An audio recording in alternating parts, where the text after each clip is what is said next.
In this week's podcast, we're going to talk about my experience last week in LA. We're going to talk about the upcoming Dubai World Championships, which is taking place next week. And we're going to talk about our content theme for this week, which is the serve and first volley. We're also going to add a new section, which is overrated versus underrated. And then we'll finish with our community questions as always.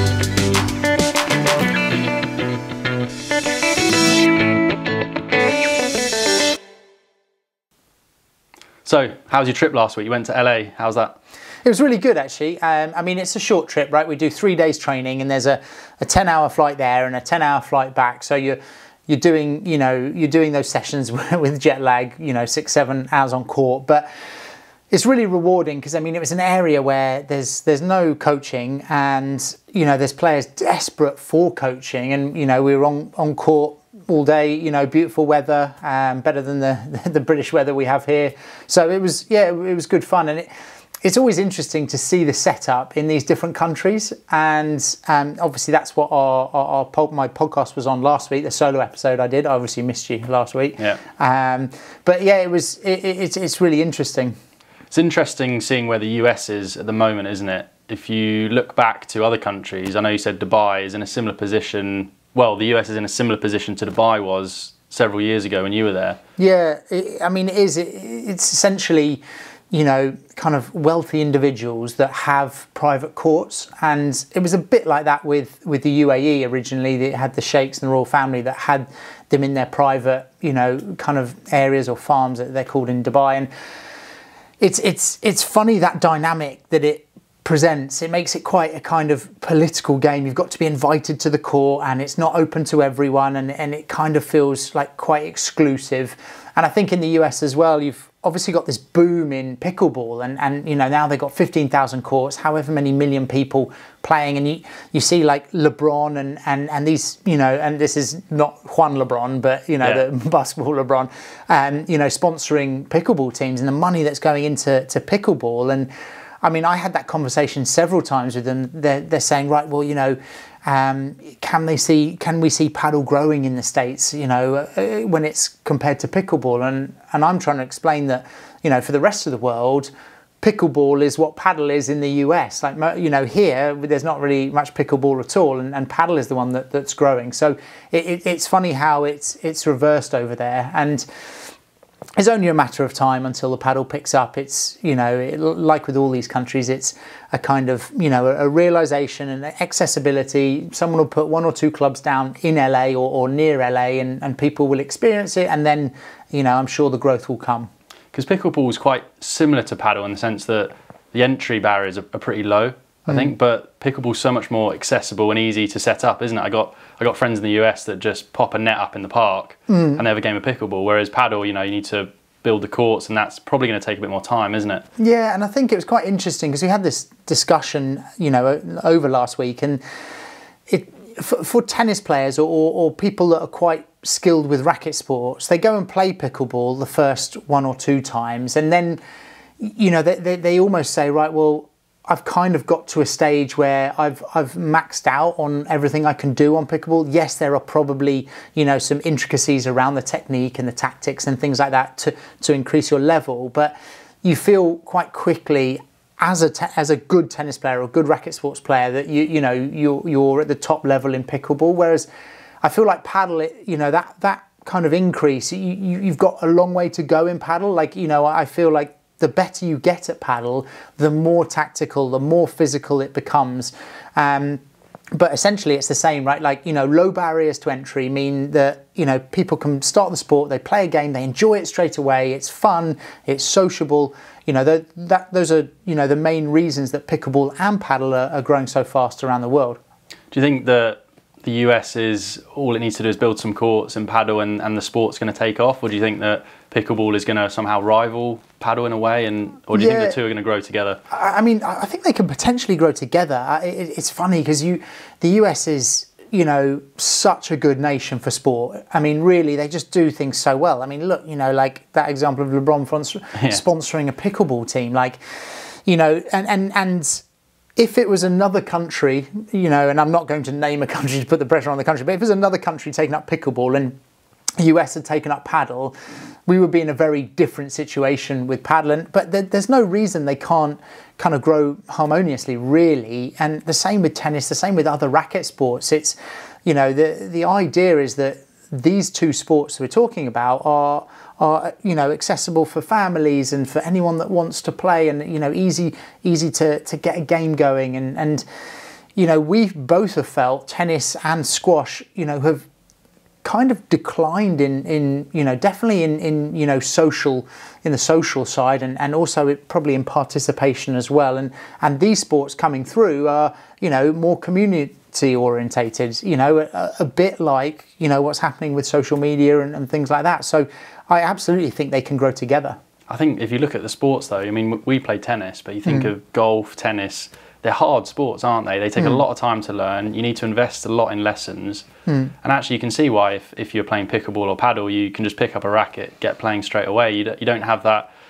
I mean, it's a huge amount of time you need to invest in these other sports, just because they're technically so difficult, aren't they? Well, and also, you know, we're talking about as a player there, but you know, they're technically difficult to coach. Yeah. I mean, paddle is more difficult to coach once you get, you know, to a kind of intermediate or advanced level, but to get the basics, to get someone on court playing a fun game as a coach is very easy in paddle.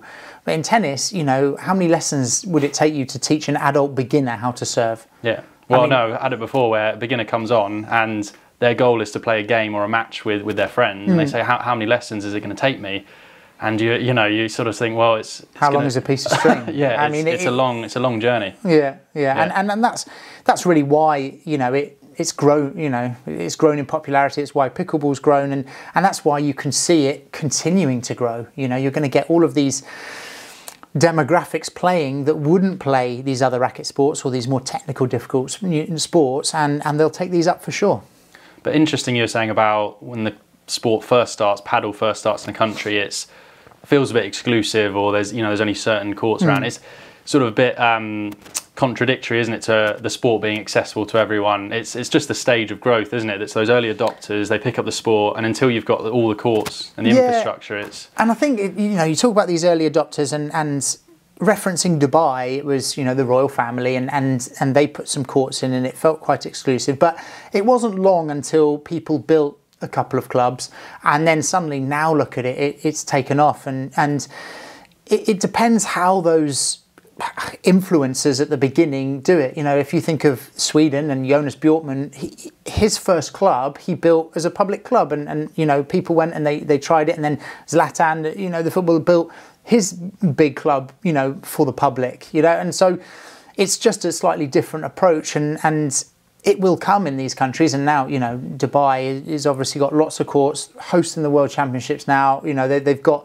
you know, quite a developed, you know, paddle community there. And so, which we'll see, you know, I'll see this coming week with the World Championships. But it's only a matter of time until these early developing paddle countries, you know, go in that direction as well. But how important is it to have those high-profile promoters to start with? You talk about pickleball and LeBron, you know, Zlatan in Sweden. If you think about all these countries that are starting to emerge, it's crucial. Yeah, it's crucial. To get the promotion of the game, isn't it? Yeah, and it's to build awareness, so people know what the sport is, and it's also, yeah. I mean, look, you know, in the countries, like, obviously, like, I worked for Sheikh Hamdan in Dubai, and he was, you know, a real driving factor for the sport there, and a big reason for its popularity and success. And, you know, each of these people in different countries have that effect. You know, Mo Salah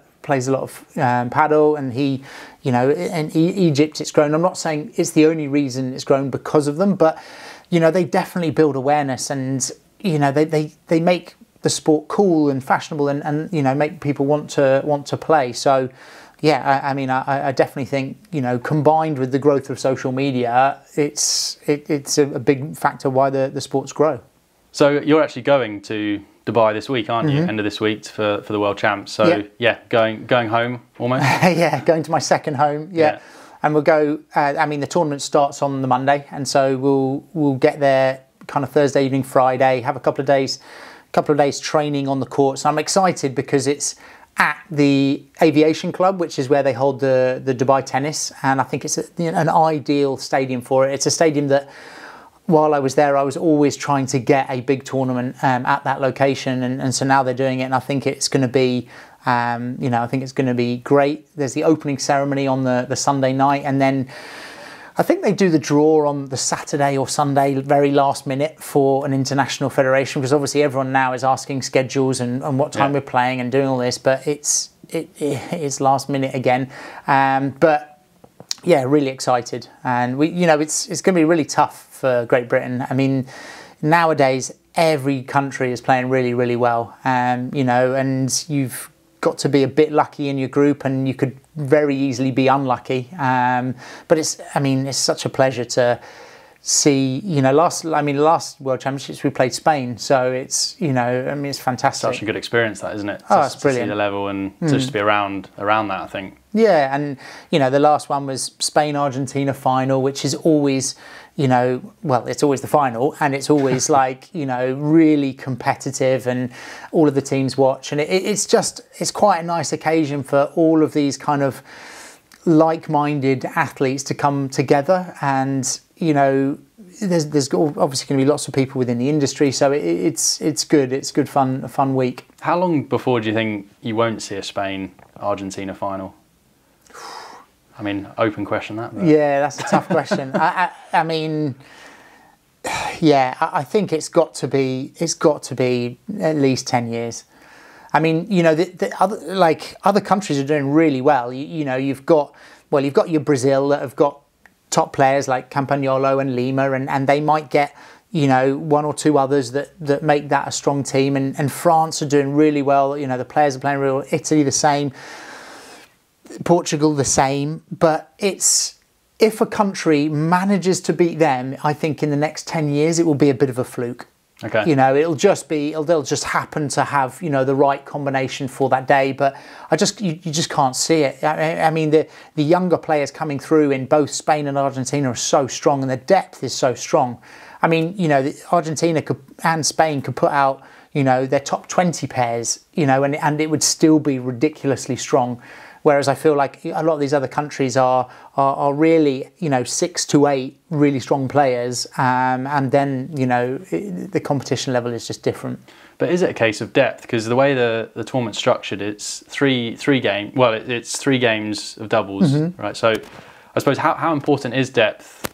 Like you say, Spain could have 20 pairs, but I suppose for other countries in the next 10 years, if you create a kind of team of 8 to 10. But that's what I mean. Players. If it's a bit of it will be a bit of a fluke if they happen to get 6 really strong players. Oh, okay, right. They might have 1 or 2, but and they may get really, really lucky, and Portugal might, for example, in 5 years' time, get 6 really, really good Portuguese players, and they take a couple of matches from one of the pairs, but it's really, really unlikely, and that would almost be down to Spain making a mistake with their pairings, because they've got so much choice, and so it's going to be a while, and I think, and we talked about this on one of our social posts, that how are other countries going to catch Spain and Argentina, and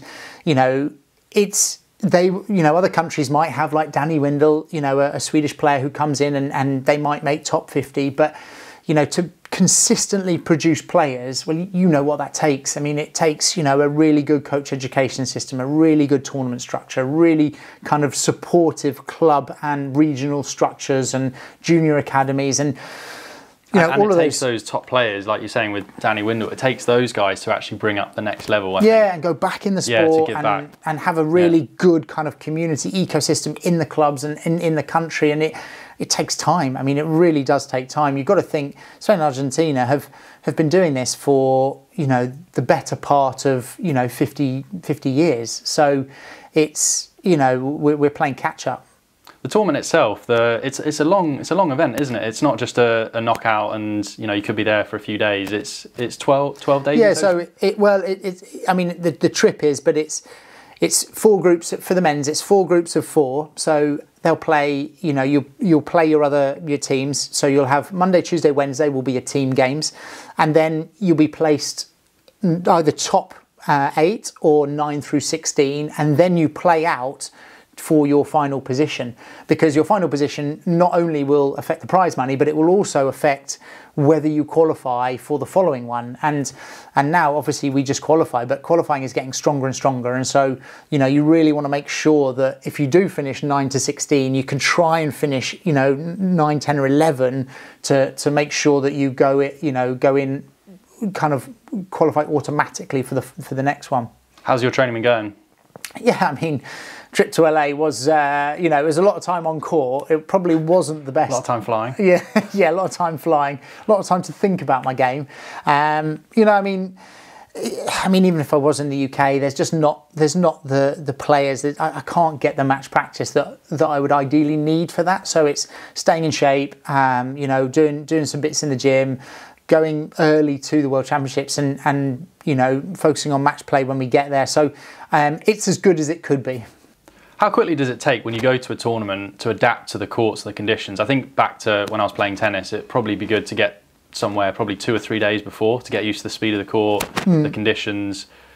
In paddle, are courts quite uniform in that sense? I mean, well, I mean, the court will be exactly the same. It's the conditions, and you know, and Dubai. I mean, I know it well. It could at this time of year, it could be really humid, and you know, and therefore making the balls heavy, and a bit like happened in Qatar, you end up getting a bit of moisture on the glass, and therefore it's difficult to play. Or it could be quite dry and really hot, which also will increase the speed. You know, and a big thing is for countries like the UK, and it'll be the same in, you know, the Nordics, is outdoor. So, and that is quite different. You know, you've got that high lob that you can use when you're playing outdoor to be really effective. So it is quite important to go and train a couple of days beforehand if you can. Hot conditions, humidity. We get asked this a lot in our community around equipment and grips. Is there anything in particular, if you know it's going to be really humid over there, do you kind of pack anything that is slightly different? I'm thinking perhaps more, you know, tacky grips. Yeah, I mean, I'm not someone that my hand sweats a lot. I know you find that, but like for me, it's not. You know, I know a lot of people will pack spray, like, you know, liquid chalks, things like that. I will definitely take grips, and if it is humid, it will be a grip change every match, and sometimes during the match. You know, I think the kind of key for that environment is almost to do with your like hydration, you know, beforehand, and what can be difficult is when, you know, your third match on, for example, you don't know when you're going to be starting, because the matches before you could be, you know, over in 40 minutes, or they could be going, you know, 2 hours, and so it's just kind of staying up with that and making sure you're eating at the right times, staying hydrated and things like that. Especially for countries that are not used to humidity at all. I'm thinking of, you know, countries where they're playing most of the time indoors, or you know, it's cool, and they suddenly get thrown into those conditions. Yeah, well, I mean, us, for example, you know, we're not used to those conditions even in summer. Yeah, but your tennis days in the States, I think, kind of changed your perspective on that, didn't it? Yeah, I mean, my tennis, I was in Texas and then south of France for tennis, and then, I mean, Dubai for 10 years. So it's not, for me, I'll be all right because I'm, you know, I'm used to it. But yeah, for those coming across, it's going to be, it'll be different. And some people, it could, you know, they could be used to a more humid environment. You know, there are places, you know, I'm sure that some places in Brazil, and for the Brazilian team, it's going to be less humid than they're used to. But exactly why you would get there early and you know, practice on those specific courts as well. So the topic this week was on the serve and first volley. Subtle differences can make a big difference, can't they, in matches? Just looking at the different tactical positions you and your partner need to be in, depending on where the serve goes, where that first volley lands. How important is that for players when they think about on the match court their positioning? I think it's funny, isn't it? Like, one thing that we find with recreational players is they overcomplicate it. Right, you know, and they're trying to hit kind of winners from, you know, the first opportunity. They're trying to hit a flicky serve, and then they come in and they try and hit a winner, and you're just like, you know. And this was a big thing in LA is because we work with a lot of tennis players and pop players and pickle players, and you know, it was just like, look, first serve against the glass and hit your first volley down the centre. And there's 2 shots that they're just simple, like, you know, to start the point.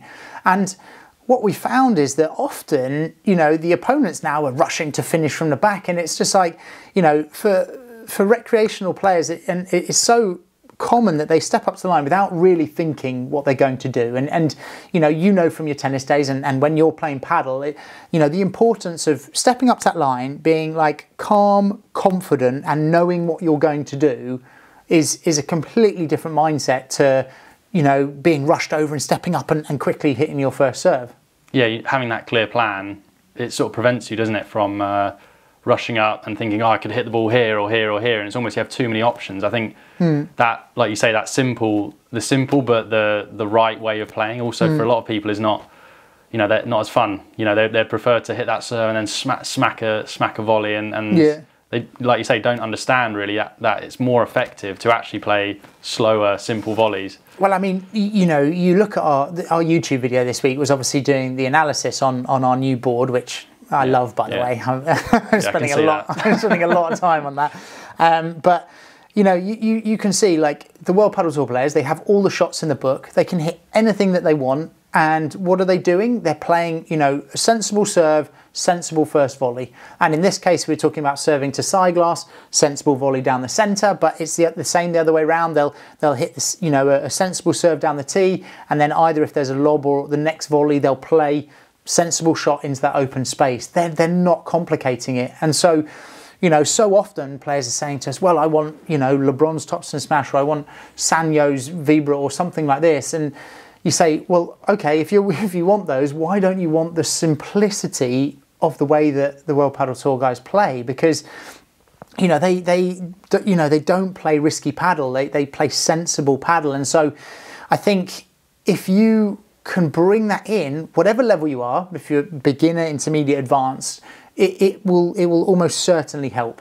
It's a classic, isn't it? Most people see the highlight reel of a tournament and think, oh, that's how the top guys are playing every point. Where actually, like you say, most of their points are consistent, solid, and only occasionally you'll see the sort of Hollywood stuff. We took a whole load of footage from different tournaments, and most recently the Stockholm, and I was looking for risky volleys, like going through it. I mean, I've been looking through, and there just aren't any. Yeah, there aren't any. And like when I go through and I'm looking for, simplicity with the serve, and they're all that. They're either serving tee and opening to the gap, or they're serving, to the wide and opening down the middle. And it's just, you just want to say to players at the beginner level, like, just start with that. If you get an opportunity and it's a really easy ball, absolutely great, have at it. But, start with this simplicity and build from there. I think it goes in stages, doesn't it? I think people first come to the court, they just want to play every shot and have fun. And then I think you start perhaps playing competitively, playing a few matches and probably losing quite a few matches. And then you get to that frustration phase where you think, right, well, actually, I want to win now. Why am I not winning? I feel like I've got all the shots. Yeah. I haven't put them together. And that's it, isn't it? You reach a point, you're like, right, do I now want to win, or do I want to look good during the point? That's it. And if you say, right, I want to win, okay, this is how we win. Less mistakes, consistency, going for sensible shots, playing percentage paddle, that's how you win. It might not be as pretty as you trying to hit a smash out the side or whatever, but it's how you win. Yeah. Should we talk about overrated and underrated shots? That's a new theme this week. I thought we'd add this in as I've seen some other people doing it. I thought, oh, that could be quite fun. And why don't we do it with the serve? Yeah. So first we'll talk about what is overrated with the serve, what people do that is completely overrated, and then what people do that is completely underrated. Okay. Should we go first? I'll start. Yeah. Seeing as you didn't know about it until we started. Yeah. Well, I think overrated on the serve, I think, is trying to put as much side spin as possible onto your serve and trying to hit the glass with that serve. I think as you get up the level, I think that's something that people don't realise is not actually as effective when people know how to use the glass. That sort of slicey, spinny, as much spin as possible. Yeah, and the other thing they do, which is overrated, is standing wide. Like they stand nearer the glass. They think, oh, I'm going to get a really good angle in here. They stand and they put loads of side spin on it, and aiming for that front part of the glass. And then, you know, like, and I did lots of match sessions in LA, and they're all, you know, they're doing this, and I'm thinking, God, this, as a returner, this is so nice. Yeah. Like, it's just bouncing straight off the glass towards me. Yeah. I'm not, you know, I'm never in danger there. So, yeah, I think, I mean, yeah, that is definitely an overrated. You know, the problem is that the one time they're successful, they're like, yeah, that's an ace. I hit a serve winner. Yeah, it works. And another difficult thing is it works at my level, you know, like, because at the beginner level, it works because the returners aren't confident with the glass. And so, you know, they're like, well, it works against our players. And you know, our response to that is always like, well, great for you. Continue to do that. But just be aware when you want to step up a level, it won't work. It goes back to actually what we were just talking about, wasn't it? With, you know, the flashy shots that make you feel good or perhaps look good. But then actually the solid... As you go up the level, it's the solid, consistent shots, isn't it? Yeah. Sensible. Yeah. Okay. Underrated? Do you want to have a go? Underrated for me, and you know, just thinking back to the last week as well, is at a lower level, so beginner, intermediate level, is just first serve percentage. I know that sounds really boring, but what we're seeing is, you know, people coming in and going for one of these, you know, extravagant serves, missing it, and then just popping the second serve into the middle of the box. And, you know, against racket sport players or good players, you know, that's an immediate opportunity to lob or to hit, you know, fast down to the feet or to hit, you know, a difficult shot. So, I mean, I think first serve percentage, it's not like tennis because you're not hitting a lot of serve winners, but it is kind of important, you know, particularly at those levels. Yeah.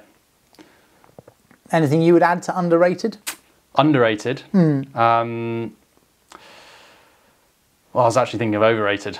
Oh, you got another overrated? I've got an overrated, yeah. Oh, okay. For me, the biggest overrated I see a lot with recreational players is using lots of power on their serve. Yeah. So they stand up, again, it probably goes back to they're probably ex-tennis players, and they stand up and they think, right, I'm going to really smack this serve. One, it's quite difficult to do that if you want to keep it low over the net. And two, when it actually does come off, you know, might come off the glass, if someone knows how to use a glass, they're just, like you say, nice and easy in position. Yeah. Just use the power. I think that's definitely kind of overrated, using as much power as you can on the serve. Yeah. And often what they do is they hit that really hard, look at it to see if it goes in, and then there's no way they can get into a good net position because it comes back fast and they're busy standing by the service line. So that's good what we did there. It was like an overrated, underrated, overrated again. Yeah, just keep you on your toes. Yeah. So we've probably got time for one question from our community this week. Yeah, let's do it. I was playing on the weekends and was put in the fridge. That's the term. For those of you who don't know this term. Is this personal? Yeah. For those of you, you can explain the fridge. I'm a left-hand-sided player. How do I get involved in the game more when that happens? So should we define what being put in the fridge means? Being put in the fridge is essentially if we were playing together and they hit all the balls to you and I therefore can't play, I'm being put in the fridge. Yeah, it just essentially means I'm getting cold. And it's quite a common tactic, and it's really frustrating. It can be frustrating for both because, you know, if I'm in the fridge and suddenly I get one ball, I'm trying to do too much with it. And if you're receiving all the balls, you feel more pressure from your partner, and it's quite a common tactic. I mean, it's a tactic at the beginner and intermediate level because they just want to play to the weaker player all the time. But it's actually quite a common tactic moving up through the levels to do it in phases during a match, to say, right, you know, this game or these couple of games, let's focus a bit more on this player because we look like he's under pressure.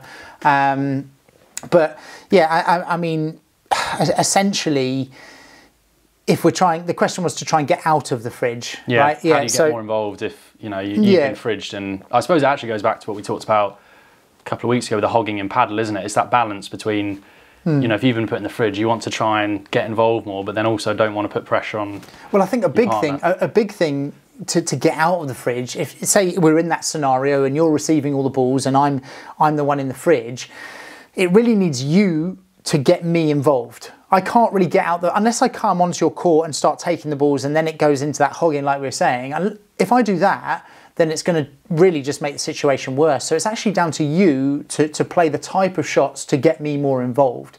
And those type of shots are things like, you know, high lobs down the line. Because if you play a high lob down the line, they're going to have to hit a bandeja on that, and it's quite difficult to hit that bandeja, you know, down a channel, down your, you know, down your kind of side of the glass or down by the fence, because even if they hit that bandeja down the middle with the rebound, it will be mine anyway. So that's often a good tactic. Another way to try and get out of that is almost, you know, I would say to you, look, if you want to get me more involved, hit that high lob and come up to net, and I'll stay back, giving them even more reason to hit on the cross court, because you at net, you can block that ball and put them under pressure. So that's usually a good way to do it. You can do things, and depending on the level, like switching sides and playing Australian formation, or mixing up your sides so that they have to change their game a little bit. But you know, quite often, you know, that lob down the line is the best way. You talked about a different level. So the higher level you go, is it more based on, you know, how the players handle pressure? Is that when you would potentially use the fridge option? Because I assume as you go up that, you know, everyone's level is going to be at a high level, so you're not going to just say, well, this person is a lot, you know, lower level than the other person, so let's just play on them. It would probably be at certain times if you think that player might be able to handle the pressure, you know. Exactly, well. and it's about kind of fridging them, but in the right way. So if we're playing against a pair and we say, right, let's focus on the left court player, for example, but we've got to hit one aggressive ball to the right court player. We've got to keep him there. We don't want him coming across. And then, you know, the majority of our neutral shots to this player. And that just keeps the other guy kind of honest. He's not going to come across. And this is the difficulty I feel with playing a lot of pro-ams, and we're talking about Dubai. They have loads and loads of tournaments which are expat Emirati, where, you know, the Emirati can play with a really strong expat player, and they're a coach, and they end up taking, you know, 75% of the balls, and you know, the Emirati is essentially just kind of getting the ball in, so that it's like a pro-am basically. But the difficulty with doing that on a regular basis is that the person that is receiving all the balls, just pushing it in, they don't learn to dominate points. They don't learn to play aggressively and build confidence in their shots. So it will be really interesting to see the UAE team play this next week, because this will be, you know, one of the few times that they're actually playing together as a pair, instead of always playing with, you know, a coach or you know, a stronger expat player. But yeah, I mean, the idea is that, you know, as you go up the levels, there's probably less and less fridging involved. Yeah. Sandy, good luck in Dubai this week. Bring it home for GB. Thank you very much. Yeah, do my best. Yeah. Little responsibility there, just it's a big responsibility. yeah. And it'll be streamed on the FIP YouTube channel, and our socials, as always, will be, you know, following daily and giving updates. So that's a good place to tune in at the Padel School. Yeah, and we're going to be putting this on the YouTube channel. So guys, if you have any questions, pop them down below, and we'll see you on the next podcast.